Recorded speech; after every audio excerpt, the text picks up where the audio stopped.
Sa umagang kay ganda, luluto tayo ng saging na saba. Ipa-fried po siya, lagyan ng harina, ano sa saban natin. At kuha kami kung natin pabili-tabi ng brush. Ayan, may slice po natin yan. Ganyan. Ayan.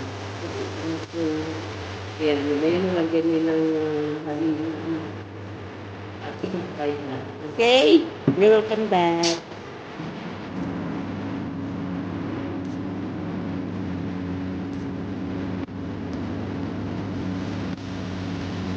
Ayan guys, may halina tayo. Ayan. Pwede kasi tayo.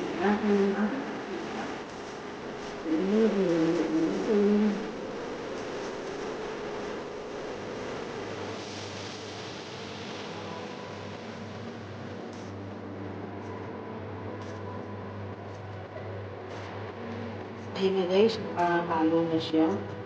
At tayo nilagay na rin sa ating ayan. Ayun na, ang unang sala, maya tingnan natin.